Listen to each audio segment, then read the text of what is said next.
Angela, I wanted to thank you. It's been a while since I've seen you. It's actually been since the Rage Against the War Machine, and I had such an amazing time and amazing speakers, including Tulsi Gabbard. There were just amazing people there, and we were all from the lefties, people from the right, libertarians. It was really a mixture of political beliefs, trying to stand up against this proxy war. So I wanted to thank you for coming on the show, because a lot's happened since then to both of us.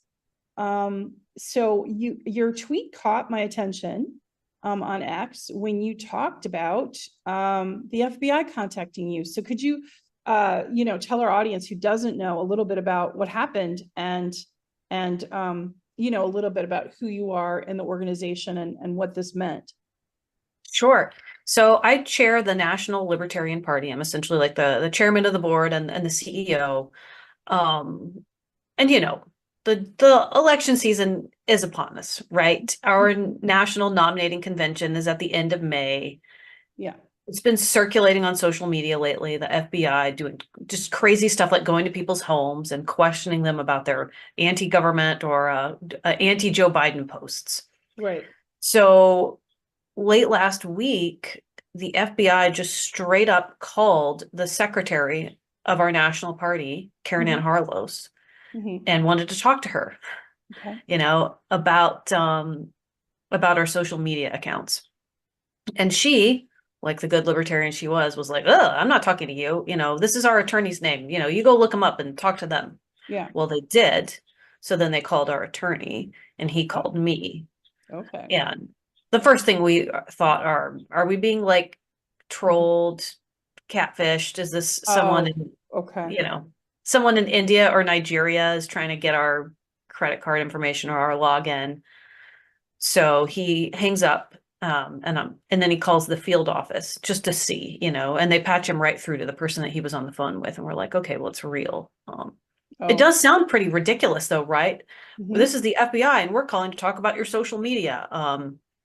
Yeah, but like you said, you're seeing, and you saw the FBI officer who was saying, yes, we're doing this every day, all day. Like they're literally working for Joe Biden. Yes, clearly on his payroll. And what I've heard from speaking in people who used to be in national intelligence and aren't anymore because of the administration change is that Biden and his administration dumped a ton of money into the DOJ, into all the intelligence agencies to go after, election misinformation, basically competition. And that they've been, and that's not democracy. Right. That they think that there's, ever since Russian election interference, that they're just going to go after anyone and everyone who has a competing narrative. Okay. So, here we are. They sent us a letter. I circulated the letter on social media as well. A lot of people were skeptical. They're like, that's a fake letter. Everything is fake. Not everything is a completely made up conspiracy. So I shared the letter, and I had a call with them Monday morning as well to really go over it, me and the attorney, and just to talk to them. And there were two agents on the line. And they told us that a, quote, hostile foreign government had at some point accessed our social media account, Facebook specifically. And they gave me a date range, a number of months. It wasn't March, it was in the past. And everyone should change their passwords and put 2FA on. Well, I'm pretty sure Facebook makes you have two-factor authentication on now. That's something that I think they instituted in the last year. It was like 2FA or your account's gone. Right. So, we pressed, what's going on? And they said, well, this hostile foreign government, they've committed a crime. Okay. And you're the victim, one of the victims. What was the crime? Yeah. So what is the crime? Well, we can't tell you because the investigation is ongoing. Okay. And who's the hostile government? Well, we can't tell you that because the investigation is ongoing. Okay. But what it does is it gives them. So did they ask for more access to your social media, or what are they asking you to do? No, right now they're just asking us to change our passwords and put on two-factor authentication, which again, I'm pretty sure is required already. And everyone already had 2FA. Sure, we went through and did security protocol. IT got involved. They contacted Facebook and our login history is all wiped. It's all gone. This is interesting. Whoa. And it wasn't just recently. It was there. During the time of the alleged breach, we still had login history you could see. And Facebook said, talk to the FBI. And the FBI says, oh, well, we didn't talk to Facebook about it. And I'm like, well, how did you? I'm really unclear how this works. Maybe you can walk me through it. You don't talk to you don't talk to Facebook. FBI doesn't talk to Facebook. And you're not monitoring. You haven't been in our social media accounts, but you know that someone else was in our social media accounts. I'm just not really sure how that whole thing works out without someone being involved, communicating with Facebook. Well, we can't tell you that the investigation's ongoing, but we can tell you we didn't go into your Facebook. So they're denying that they accessed your social media account. Yes. A question, first of all, we'll talk offline, and I have a suggestion that I'll give you offline. Mm-hmm. But while we're here on the show, what I would like to do is talk to you about this. Okay. So first of all, they're telling you you're the victim, not being monitored and not being surveilled. They're denying that they're surveillancing you in any way. Yes. Right? Okay. Did you just ask them that point blank? Did you say, are you surveillancing any individuals in the Libertarian Party or us as a group? I don't think I worded it that way, but I asked if we were being monitored. Okay. And the response was no. Use the word surveillance. I will use the word surveillance. Yes. And then ask that. Because remember, there's ways to specifically go around certain language. Oh, sure. Monitor. Oh, sure. Yeah. So, and not that, but it sounds like they're denying it. But what does that mean? Like how, and like you said, very logically, how could you know that some foreign hostile government accessed if you're not? Right? Right. And this goes back to all the recent information that Michael Schellenberger has brought forward, that Matt Taibbi, that Edward Snowden brought forward about the mass surveillance that's being done, utilizing social media, utilizing NGOs and all kinds of, and actual intelligence officers. So I think the question too is, you were specifically contacted by the FBI. Oh, yeah. Did you ask them? Because who handles national security is NSA. That's a different agency. Yep. So they might not be surveillancing you, but NSA may be. So in other words, they're okay to say, no, we're not, but NSA is. It was so obvious to me. So just, be really blanket with them and say, and make a list of questions and go over it.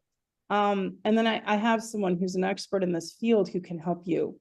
That would be awesome. And, we filed a FOIA request. It's so funny on Friday. I think we were contacted Thursday. Friday, I filed a FOIA request. 10 minutes, not even 10 minutes. It was 8 minutes later, the attorney gets a phone call. They know that we're trying to gain information on this. And then it's, we can't give you anything because the investigation's ongoing. I assume the NSA will say the same thing, but we'll find out. Well, but what specifically you want to know is what agency was monitoring you, right, or surveillancing you. But what's interesting is I did a FOIA report, right, on all my FBI files. I've done a FOIA, I've done a complaint, I've filed a lawsuit against the FBI DOJ, right, and for a violation of my First Amendment and Fourth Amendment rights. Like you, but in a different way, I was contacted by an attorney for Twitter. This is before Elon owned it, and said, hey, we were contacted by the DOJ and the FBI to give over all of your information on your Twitter account, everything, right? And a grand subpoena. And I said, what is this about? And they said, well, we had to file a motion to even tell you. It's sealed. It's all sealed. So then I get a call. I called the FBI and I said, excuse me. I knew the agent. And I said, excuse me, agent. I won't say his name on air. Sure. You do I have a sealed case in Northern California? And they said, yes. And it's still sitting there. And it's got a grand jury impaneled. To this day, my lawyer can't find out what it is. No one said if I was a victim or not. But obviously I'm involved because they took, not only the Twitter attorney let me know that it wasn't just my Twitter account, it was everything, my emails, my phone, everything. So what intelligence does, they do what's called mirror reproduction, reconstruction, right? So they take your accounts, your phones, even probably, all the information that they can get, and they make a mirror reproduction of it. Then they go and they do a FISA hearing. And the FISA hearing is sealed, nobody knows. And that gives them permission from the government, because 99% of those go through they sail through with approval. Mine happened apparently in 2019. In this FISA hearing, they decide, okay, we're going to surveil this person or these people and watch this group. And then what they do is they go in and they have access to everything, every single bit of communication that you have, and they monitor it. And they see who you're talking to, what you're doing, what your meetings are. And it's going on with a lot of different American groups. And it happened to me as an individual American, because I was about to testify, as you know, in Congress against Joe Biden. Yep. And but I think even previous to that, just because I came out in forward about Joe Biden, about his corruption, about what he did to me when I worked for him, I was under surveillance, as are some January 6th people, as are the Hoover group. Remember the Hoover group? They are now facing 10 years in prison because they had a meeting with Friends of Russia.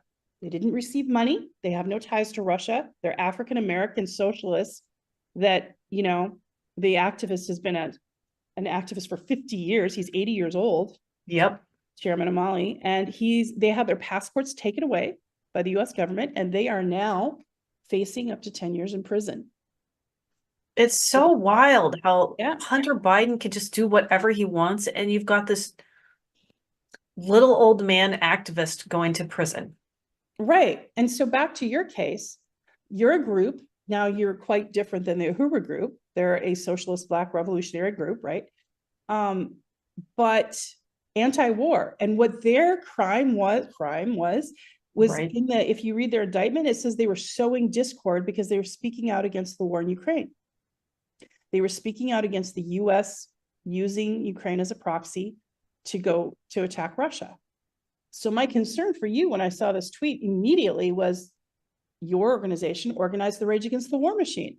Yeah. Many of us were there, including me. Tulsi Gabbard was there, and there were several other major people there that spoke against this proxy war and no more millions going to this. Isn't it interesting that now your group, and do you think there's a correlation? I mean, I do. I do think there's a correlation. I think it's just going to get amped up the closer we get to the general election. Okay. Yeah. Now, I don't know the Libertarian National Party right now. As you know, I'm in political asylum in Moscow. I am suing the FBI and DOJ for the First Amendment and Fourth Amendment rights violations. So that's right to privacy, right to free speech. My question to you is, do you feel, do the people in your organization, are they feeling silenced, worried, concerned, or are they feeling like, let's just keep having our meetings, let's just keep supporting who we support? How is that going?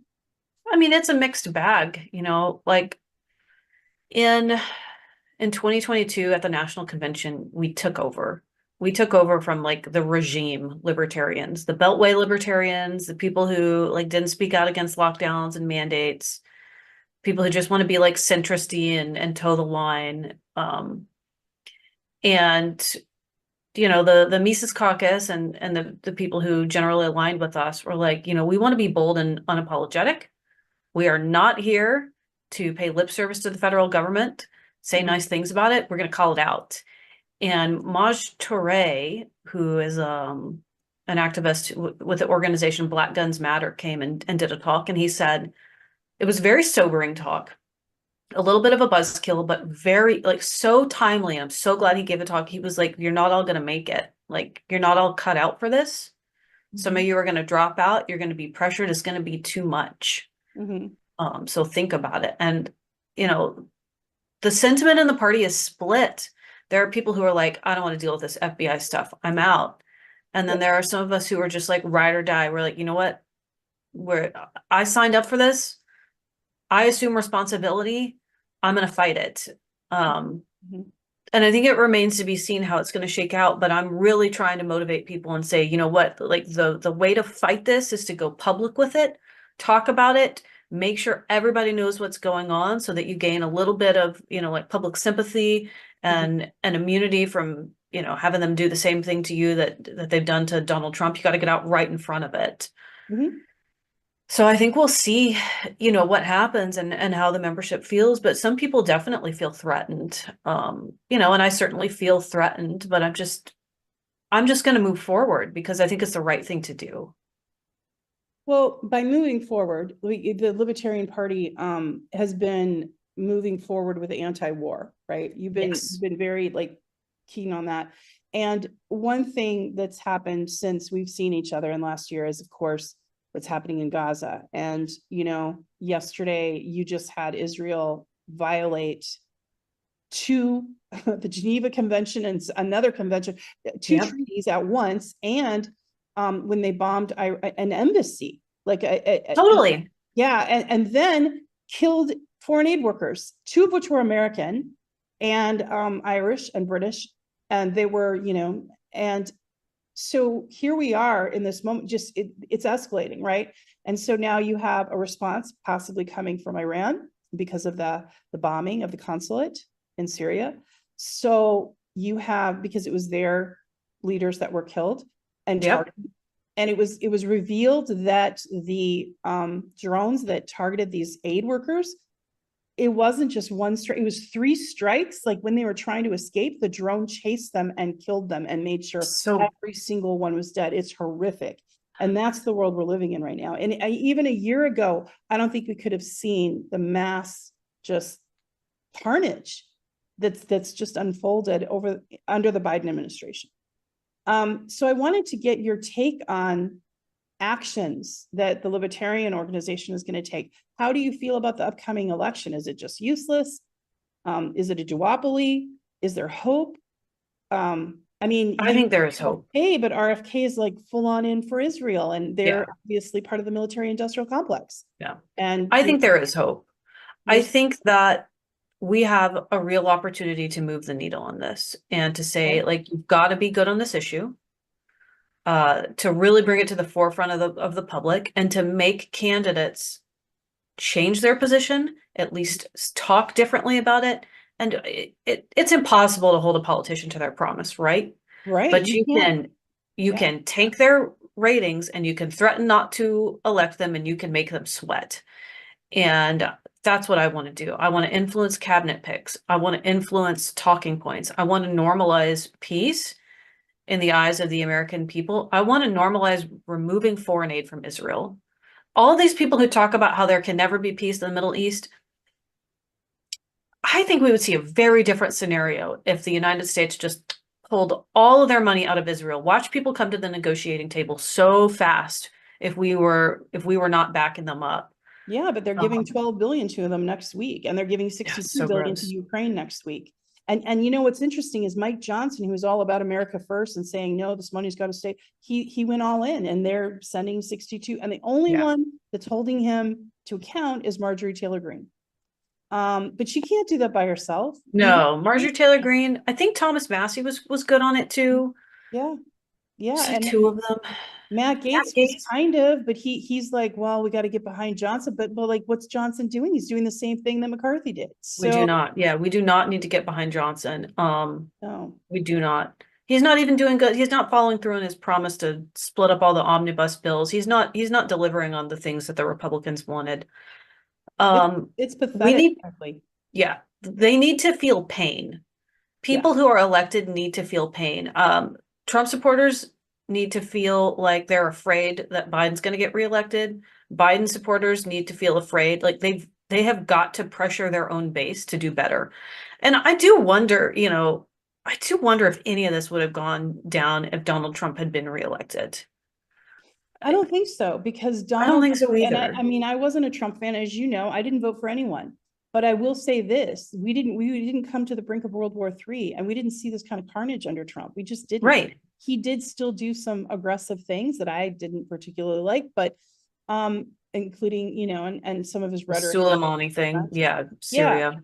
but exactly. But still, you have the military industrial complex, you have the intelligence agencies that have gone rogue. And an example of that, going back to you, is, of course, and your organization is, of course, like now, like an organization getting this weird messaging from FBI. And I'm Yep. sorry, if you're the victim of a crime, you have the right to know so you can protect yourself better. Right. It's What I'm crazy. telling you is very crazy. And do you know what? One conversation that I would have if I were you, but it's up to you, is that they work for you. You don't work for them. And Yeah. your taxes pay their salary. So you need to put them in their place. And that's how I kind of feel about government in general. And I know Oh, for sure. libertarians feel that with me. But I mean, it really irks me when we as Americans, and I've been like this too, I was very intimidated by the FBI. When they called me and talked to me, it's very intimidating, right? They're supposed to be. But then this light went off and I was like, wait a second, they work for me. I don't work for them. I Yeah. didn't commit any crime. I told the truth. I came forward. I came to them for help when I had a death threat. Who else do you go to but law enforcement if you're getting a death threat? I don't know. I mean, So, I had experience with the FBI one time prior, which was very icky, with a litigation client of mine who figured out that he was part of this whole scam, right, to get people to refinance their mortgages, except it just went into the pocket of some VP at one big bank. And watching them just bungle that whole thing and let thousands of homeowners just get defrauded because they were like almost about to catch the bad guy, and then the statute of limitations expire on this man's case and they didn't provide, and it was like the most, it was so incompetent. yeah. It was like, it's like if the people at the DMV had guns. That's what it made me think of. Like, I just was like, wow, you guys have access to all this information and firepower. And Yeah. you like, you Well, can't, remember they brought in, flash grenades and tanks to the Uhuru group when they raided them. it's so insane. And they're It's and like they're older, raiding a they're nursing 80-year-old, home it's with an 80-year-old couple having breakfast at their table with no weapons. a, And they brought in tanks and fire bombs and and took all their filing from the 40 years that they've been doing their work. And that's what's interesting. I just feel like it's running amok, and you see yeah. what happened to Trump, right? Oh yeah. So It's as an gross. organization, you've been very outspoken about the military industrial complex, about the intelligence Mhm. agencies, about being anti-war. And so did they talk to you at all about that, or ask you, or did you ask them, are you telling me that we're not being investigated in any way? And did they answer those questions to your lawyer or to you? I didn't talk to them about our social media content. I'd asked them if we were being monitored, to what extent we were being monitored. And it was just no, no, we just, came across this information. Like, that's so good. I just don't understand how that works. If you could walk me through it, and they decline. Yeah. Okay. It's got to be the NSA. I mean, and we'll see. I'm going to file all kinds of document requests. I've already filed some. I'll follow up. But, I filed FOIA requests on the Libertarian Party as soon as I got elected 2 years, actually before. It's been about 2 years, and they just denied. They didn't turn it. I know that there were FOIA requests filed and answered at some point, though, during Ed Clark's administration. But that's been many, many years. That's decades ago. Well, what is your, I know that your next step is to file some more, try to get release of information, but Yeah. beyond that, do you have another Rage Against the War Machine action being planned? Do you have any other? Yes. Okay. We are planning it for September. So we are in the early planning stages. There's going to be another rally that's not strictly an anti-war rally, but something kind of related that'll be happening the day after in Washington, D.C. So it's really going to be like rally weekend. So I should have a big announcement very soon, but save the date for the weekend of September 21st and 22nd in Washington, D.C. I'm super excited. We're getting the gang back together. And I think that it's an excellent opportunity to talk about things like this and to signal to the presidential candidates, like, if you want our votes, you're going to have to commit to cleaning out the deep state, kick as much of it as you can, shut as many of these agencies down as possible, and to stop bombing the hell out of innocent people in Gaza. No more dead babies. I don't want to see it in my feed. I'm so over it. It's been hard. I've never seen anything like it in my lifetime. What's happening in Gaza? It's I mean, awful. I mean, we had something, like it going on in Iraq. You had Vietnam. You had Libya. You've had all these endless wars. Yeah. But I think because of the way social media is, we're seeing it daily in a way that So probably hasn't bad. been seen before. So it's very, but yet it's almost become, like you said earlier, we need to stop normalizing. It's becoming normalized, this level of Yeah. violence, and that's scary. I don't like to see that it be normalized. It's like I see it on my social media feed and I have to scroll past it fastly. I'm like, I don't want to see dead children. And I don't say that like out of from like the disrespect, but I just like can't psychologically handle it. And especially like knowing how like I feel so strongly about it, and then I feel powerless. It's like I'll do everything within my might, That's it, and but then I just that's an keeps interesting coming. reaction. But as an activist, you have to push through that Absolutely. and say, yes, we don't want to look at this, but this is what our government's funding. This is what, Totally. and then that's where action becomes, you get that. People are like throwing soup on paintings in Britain. I People know. need to be they need to be plastering these photos all over the streets is I think what needs to happen. Like that would maybe start to move the needle in the direction it needs to go in. So what is your thoughts on the US election as it stands right now? Joe Biden is still running. It's hard to believe that he is going to be present, as he's barely cognitive in any appearance. He can't answer even a reporter's question that came out today. That he's incapable. He just sniffs his way around the stage, So follows the yeah, cue. so are they going to keep doing this weekend at Bernie's kind of I thing? think so. I think that there's so much hubris Okay. and they just have so much contempt for the American people that they're going to push it until he drops dead on stage. And then they're just going to prop up Kamala or, if Uh-huh. whatever, and they're just going to try to force it down our throat. It's like bad medicine to a child. They're like, you will take it and you will like it. Right. So the other portion to this that I wanted to discuss is that, um, you know, it's really disheartening for the American people when they feel that they have no vote. They have no, like you Yeah. were saying earlier, they have no power. So what is the Libertarian Party getting behind any candidate as it stands right now? Or are you kind of waiting to see who the VP picks are? Are you waiting for candidates to change their mind? Or where is the Libertarian Party right now? It's a super close internal race right now. There's no front runner. Okay. There's no front runner. Our nominating convention is at the end of May, and as you mentioned, like Kennedy is interested. There's definitely some people in the party who see it as a ballot access opportunity, which it is. But there Okay. are also a lot of people in the party who just think that anybody who can't come out aggressively against what the Israeli government is doing right now is a no-go. Exactly. And I want to speak to you about that for just a second. I've met Robert F. Kennedy Jr. I was a volunteer at the Robert F. Kennedy Memorial, the 25th anniversary, when it was right after what happened to me with Biden. And he was a lovely person. I know Yep. him. I met the whole family. I was in the VIP area, and many of the things that they stand for, I had believed in back then. My views have changed a lot. I'm no longer and never will be again a Democrat, particularly the neoliberal Democrat that Yeah. today. It's just not conducive with any kind of social or moral fabric of the Democrats I used to know. And I certainly don't want to support the military industrial complex.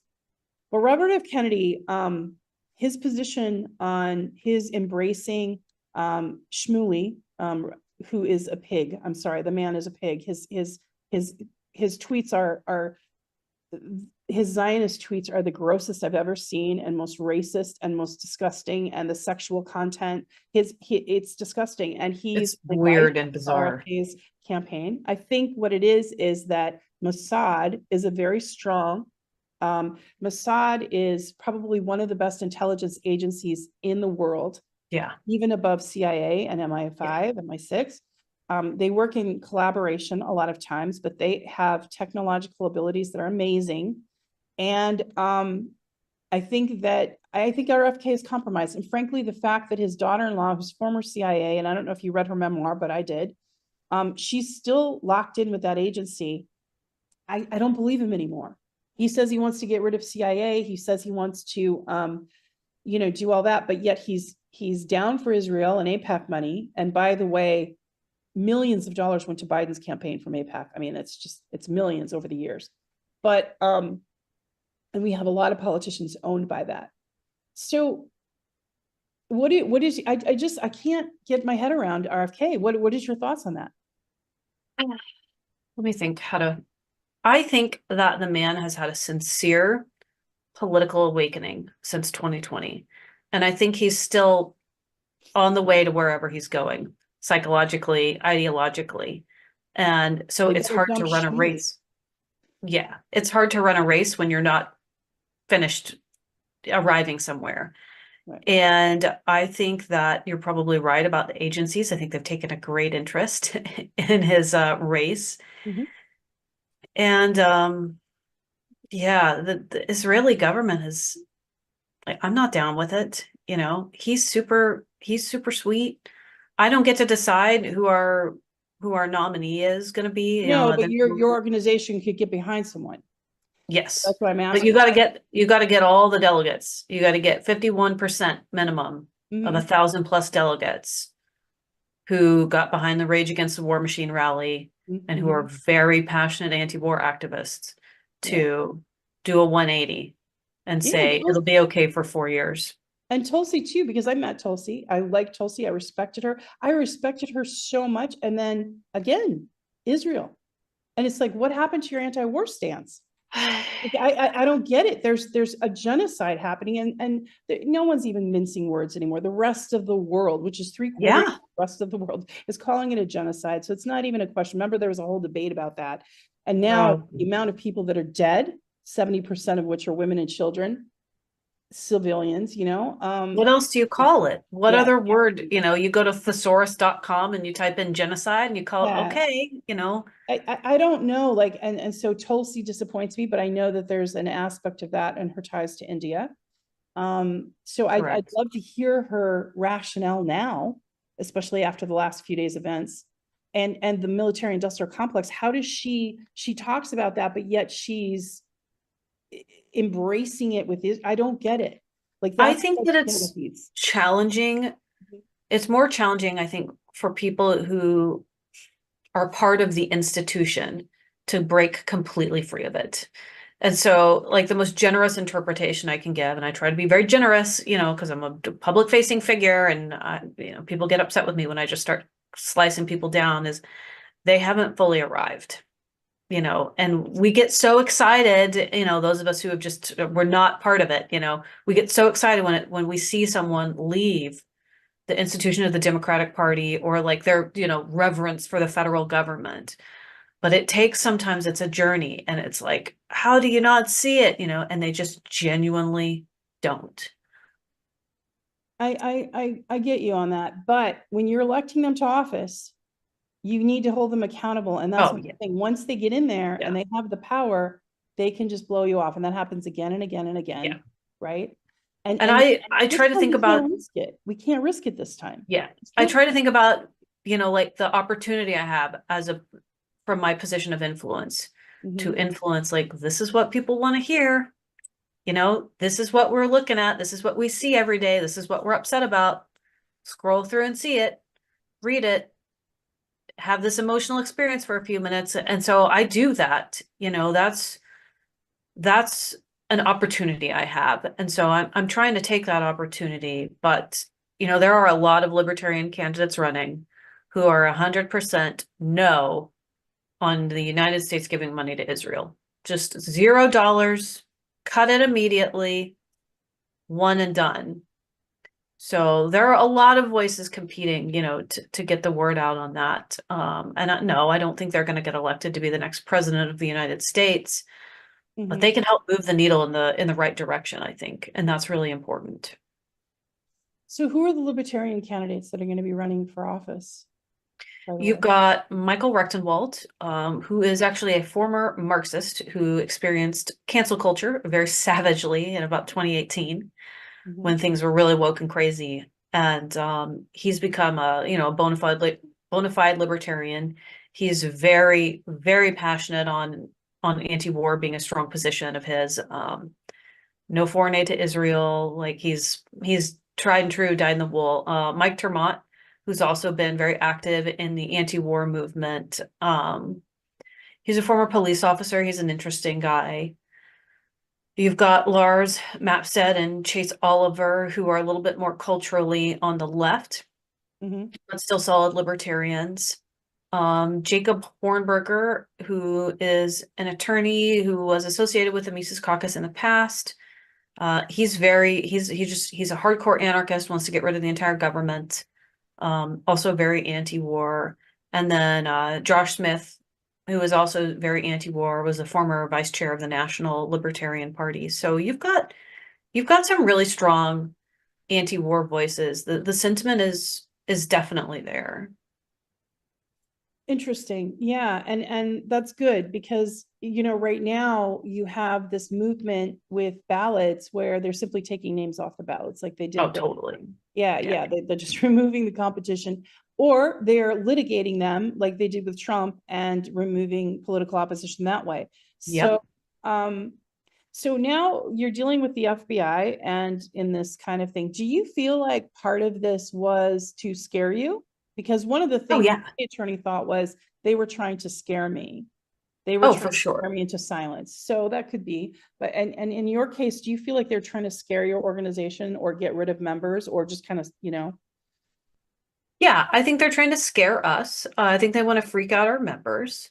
And I think, from my perspective, the whole document is, hey, you've been compromised by a foreign hostile government, right?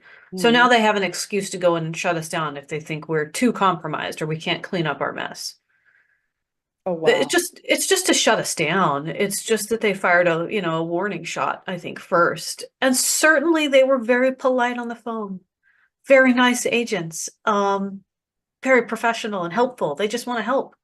I'm here. Hi, I'm from the government. I'm here to help. But we all know how that story goes. Well, they're talking to libertarians, so they must know at some level. You're like, no, I don't think you're here to help.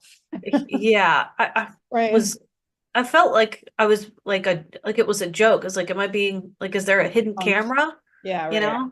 You're being punked. Yes, actually there is, but not in that way, right? Right. So I don't know, because you ran for office in California in the past, right? I did.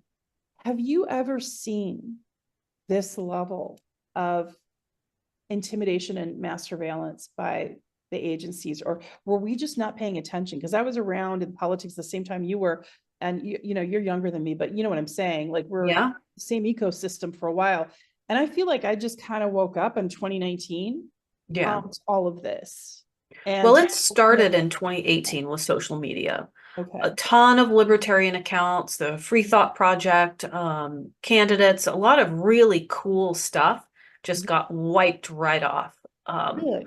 So that was the first year that we noticed it. A ton of libertarian social media content, like small L, not party member stuff, just gone. Free Thought Project, I think, was the most prominent one. It was very like related to cop block, anti-police surveillance activity, less like party oriented, more just like very just like general libertarianism, civil liberties, that kind of stuff. Right. A ton of stuff though, all just gone. That was the first year we noticed. And it was the first year, I mean, that was a rough year for us election wise too. We had people who were seated in the state house, in several different states. They lost their elections. Like, we felt like people really came for us that year. Probably also somewhat of a reaction to Donald Trump and people being like, it's the most important election of our lifetime, and that attitude. Interesting. And have any of your members of your organization been targeted personally or questioned by the FBI? Or is this just been to the Libertarian Party in general? I don't know yet. I mean, I think probably a couple have, and they don't want to come forward and say anything yet. But I will encourage them to do that. Okay, gotcha. I know that some had been in the past for sure. Michael Heiss, the founder of the Mises Caucus, he talks about them coming to his house after a anti-Federal Reserve protest, but that was several years ago. Okay. So this is all happening, and you're watching the Hoover group go through what they're going through. Yep. And I know that members are aware of what they're going through because in fact, their hearing, I think, is in September. Their sentencing. And so we've been trying to raise awareness. Like, some people that I know have been trying, and actually Tucker Carlson had them on, which I really appreciate that he lifted their story because they were being generally ignored by Yes. the media. A lot of people are afraid to associate with them because they're going to get in trouble too. And I understand, but if we don't kind of stick up for people, it's like first they came for the whoever, and I didn't say anything. It's like that. Yeah, and if a bunch of different groups got together collectively, it would have more power. Yeah. And people are afraid, I was criticized for talking about this publicly. People are like, oh, that's going to turn off members. Oh, that's going to, like, well, okay, you know what? This is the Libertarian Party. It's not the centrist, we revere government agencies party. We're going to have to talk about it. Yeah, I mean, you're having people from the Communist Party be targeted. You're having people from, I believe, Diane Sayre and her group. Yep. That group being targeted. Yep, absolutely. Yeah. Well, they've been targeted by the CIA for a long time, the LaRouche supporters. Yeah. And then, of course, you have, Republicans are being targeted. Donald Trump is being targeted in a way that's unprecedented. I mean, I've never seen so insane. Yeah, I mean, I worked in congressional races for Democrats, and I remember, the opposition research. I remember the tactics. I remember the way we went, and I didn't like it then and that's one of the reasons why I was really turned off by it, because it was very aggressive and very negative. And I didn't see the greater good more and more as I got into it. And then, of course, working for Biden was the final straw and what happened to me. But the corruption is very deep. And it's just that now the Democrats have a foothold on the media in a way they didn't before. And now, of course, Biden has the agencies. He has the intelligence agencies. So I guess it's kind of a wag the dog thing. I have a question. Do you think this is the intelligence agencies gone rogue? Or do you think this is the elite Democrats that are using them? Which is it? Or is it a combo of both? Are they enmeshed? I think it's a combo. I mean, I really think that the Democrats, not just like the Democratic Party, but like the party elites who skew to the left have captured, corporate media and institution and academia and all these institutions many, many decades ago, at the very latest in the 1960s. And they perceive the stakes to be higher. So they become more vicious and more captured. And it's like the mask drops and it gets worse and worse. I think politics is downstream of culture, and there's probably a constant battle between politicians and certain, corporate elites as to what the marching orders are, whether it's for politicians or media. And it sort of depends on, the circumstances, who has the final say. Right. Well, I really appreciate, your being so candid with us and educating the audience. And I know that the audience will have questions. So how can they reach out to you? And I know that there's libertarians that are going to be watching this and very excited because so many times, no media, I mean, I have a small platform, but like, the larger media isn't covering like different ideas. And I think it's really important that we hear from everybody and we protect everyone that's being illegally surveilled, frankly. So how can people ask you questions or find out more about your organization and some of the events that you're going to be holding? Yeah, absolutely. You can go to lp.org, find information on our national convention there. We're going to have some really cool speakers like Dr. Peter McCullough, who pushed back very hard against the COVID regime and that whole narrative. And you can reach out to me at angelamcardle.com. I'm very available. I'm very responsive when people have questions. I love teaching people about the party, and I love hearing from people no matter what your ideological background is. If you oppose the FBI and these alphabet agencies, I think it's really important to build coalitions and have alliances. Yeah, I agree with you completely. And I really enjoyed speaking at that rally last year. And I remember Tucker Carlson was the only one who covered us and allowed me to speak about it. I got 3 minutes and I used every minute. But it was really fantastic. The coalition of thoughts and the different people that you met all across the political landscape. And I again, it was a very good thing. Now, as you know, I'm in Moscow, Russia, but if you have any remote ability. Yes. Yes. Send us a video for our next one. We'll definitely show it. I think it's important too. Oh, thank you. It's important to show that you're stuck in Moscow. Yeah. Well, and it was interesting because when I got the news that I couldn't go back, right? I mean, I packed for 5 days, Angela. Like I don't know if you knew that, but like I was here for a week and I was here to oversee my book translation. And then I was going back. I have a daughter who's grown and I have pets. I had pets like at home, like waiting, that had pet sitters, but still, yeah, of course, whatever. So then I got the news that if I went back, I was, going to be probably arrested. And there was that sealed case I told you about earlier in the show, all FBI, DOJ stuff. And I was really angry. So I said, I want a press conference. So I luckily, I was accommodated and I had a press conference, an international press conference, and I announced it right there, like what the US government was doing to me because I was about to testify against Joe Biden. Now, of course, they made me a villain. They called me a traitor. They said I defected. How could I defect? This isn't Soviet times. We haven't defect to what? Yeah, exactly. I mean, Russia's a capitalist country, just like the US. They're not communists. Like, I don't know what the Cold War stuff is about. It's weird. Everything is inverted. We're fighting Russia, but the people fighting Russia are communists. I don't understand. Yeah, right. And the people, it's the elites. The elites in our government want an enemy and want to justify that $1 trillion defense budget. But anyway, I decided to just go public, much like you're doing. And I think I really appreciate your bravery.